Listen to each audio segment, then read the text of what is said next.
Hello Pisces, Sun, Moon, Rising, and Venus signs. Kamusta kayo? Sana po ay nasa mabuti kayong kalagayan. Welcome back po sa Star Tarot. At kung bago kayo rito, welcome din po kayo. Please subscribe, like, share my videos, and leave me a comment po kung nakaresonate kayo. Thank you. So yung first message po ninyo would be for your general life. And we have Ace of Pentacles. Ayan, so napakaganda. Kasi kung sa pera, ito, kung sa finances ito, no, related, napakaganda nito kasi meron new beginning, no? Ace is a new beginning. So, meron kayong sisimulang bagong ganap pagdating sa inyong kaperahang aspeto. So, this could be the start of you being abundant and prosperous kasi abundant and prosperous energy ito. So, merong papasok dito na abundance, merong papasok dito na kasaganaan pagdating sa inyong kaperahang aspeto, ano? Pisces. Possible din na magkakaroon dito ng pagpasok, no, ng kaperahan. Meron dito mga financial blessings na dadating na po pwedeng hindi ninyo inaasahan or hindi ninyo inakala, 'di ba, na doon manggagaling ang kaperahan. So po pwedeng merong inheritance dito, po pwedeng merong panalo, maaaring pwede ritong merong kayong merong magraregalo sa inyo, yung ganun. Or, po pwedeng windfall of money ito. Po pwedeng merong bigla na lang dadating na pera, no? Po pwedeng panalo, yung mga ganun ba. So, this is going to be a beautiful, a beautiful happening sa buhay ninyo. Kasi, magiging kumbaga relax, no, ang inyong pakiramdam dito pagdating sa inyong finances. Okay?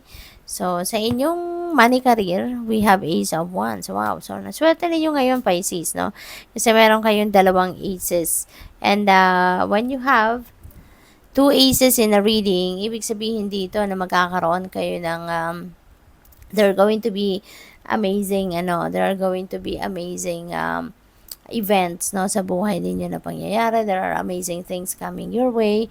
Kaya maganda, no? Magiging masaya, maganda, exciting ang inyong sitwasyon sa ngayon.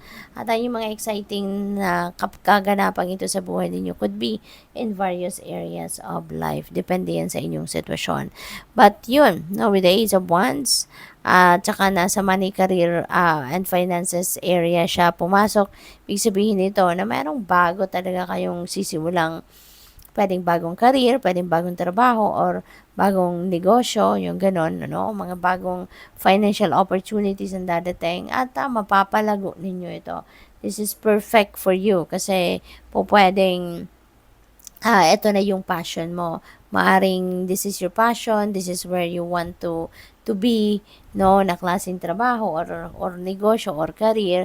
Kaya merong success, no, dito, Pisces. Merong success na naghihintay sa kung ano man ang gagawin ninyo rito. Okay?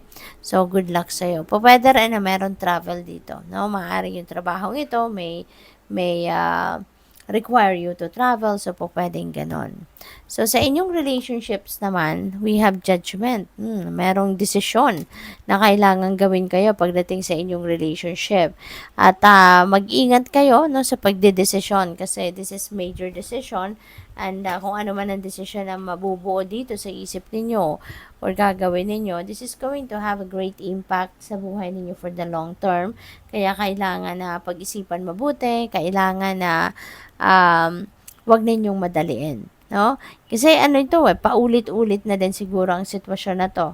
'Di ba? Pero in the past hindi niyo ito pinapansin. Ini-ignore niyo lang ito. Pero ito bumabalik na naman. Kaya po pwedeng maano na kayo dito, mapilitan na kayo na talagang tignan na to, pagdesisyonan na to, kasi baka maiisip nyo din na, teka lang, nangyari na to, tapos eto na naman. Kasi nga, baka hindi ninyo pinapansin dati. Kaya eto, babalik at babalik yan hanggat hindi ninyo na-address ng tama. Okay? So, kuha tayo ng clarifiers, no? Tignan natin.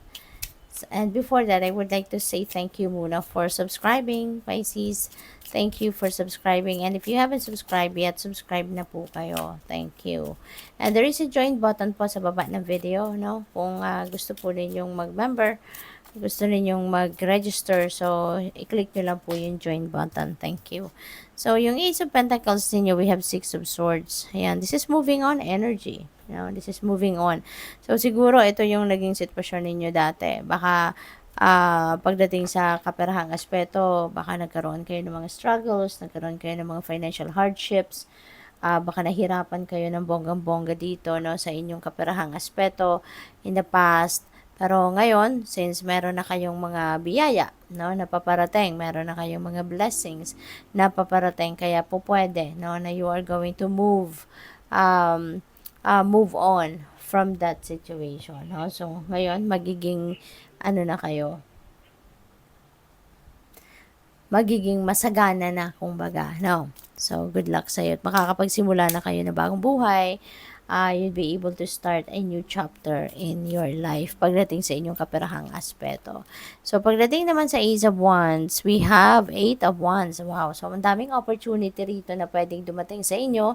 At kaya kailangang handa kayo for anything, no? Pisces, you need to be physically, mentally, and emotionally fit and ready. Kasi marami ang dadating na pwede ninyong pagpipilian dito. So, dapat handa kayo. Kasi pwede rin na hindi, kumbaga, it's not going to give you more time na makapag-isip, makapag-diskarte kung anong pipiliin ninyo. 'Di ba? Pwedeng pagdating nito, dapat baka right away hihingin sa yung desisyon. 'Di ba? Gusto mo ba? Kukunin mo ba? Are you going to take advantage of this? Yung mga ganun ba? At baka, ayun, kailangan mo dito ng, alert ka, no? Kailangan alert ka. At pwede rin na may travel talaga kayo, Pisces, no?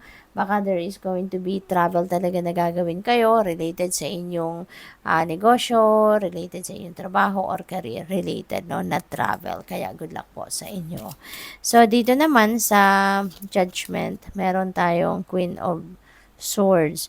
Ayan, so kailangan mo maging honest ka sa sarili mo dito, Pisces. Okay? Kasi ikaw lang din dito yung mahihirapan if hindi mo gagawin or hindi mo iisipin dito yung inyong kapakanan talaga. Do not make a decision na iniisip mo yung kapakanan ng iba. You know? Isipin mo yung kapakanan mo muna bago mo isipin ang kapakanan ng iba. Okay? Kasi relationship issue. So, kung iisipin mo dito yung kapakanan ng person mo muna before you. So, in a way, baka ang mangyayari dito, baka ikaw yung magiging kawawa. Baka pagsisihan mo lang din yan. So, dapat isipin mo muna, masaya ka ba sa gagawin mo? Masaya ka ba sa magiging sitwasyon mo? 'Di ba? Sa desisyon na gagawin mo?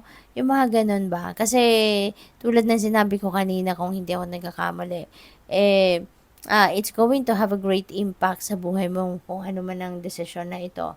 Okay? It's going to have a great impact. It's going to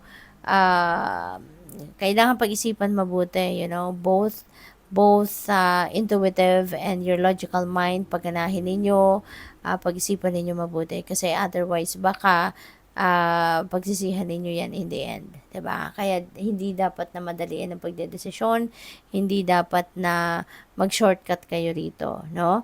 Kailangan pag-isipan mong mabuti para nang sa gayon mapag-isipan ninyong mabuti kung ano yung best para sa iyo, no? At hindi para kasi baka ang iniisip mo, baka iisipin ng iba sa inyo dito, Pisces, ano sasabihin niya? Anong sasabihin nila sa akin? Huwag mong isipin yon. Ang isipin mo muna yung kapakanan mo, yung anong mararamdaman mo. Kaya mo ba? 'Di ba? Kasi hindi pwedeng i-sacrifice mo yung sarili mo, 'di ba? Kailangan lalo-lalo na sa relationship, bakit ka mag-i-stay sa isang relasyon kung hindi ka naman dito masaya? 'Di ba? Yung ganun ba? So isipin mo, ang magiging masaya ka, ang magiging tahimik ang buhay mo, magiging peaceful ang buhay mo, yung magiging safe ka, yung mga ganun, no? So you need to be honest sa sarili mo. Kung ano ang gusto mo, kung ano yung makakapagpasaya sa'yo, 'di ba? So tingnan natin kung ano pa ang ganap dito for Pisces. Final message ninyo. Final message. We have receiving from angels. Shimmering wings of angels embrace me with love. Ayan. So, siguro nagdadasal din kayo sa inyong mga guardian angels, no? Siguro lagi mo din silang kinakausap. Kaya eto, 'di ba? They are sending you message na nandiyan sila.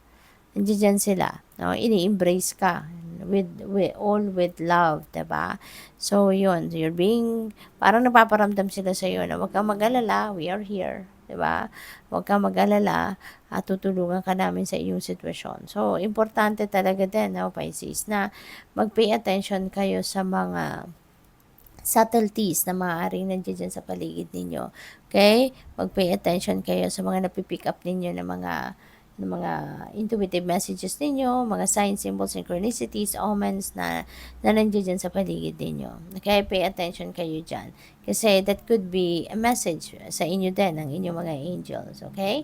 So, good luck po. Thank you for watching. Love and light. Namaste.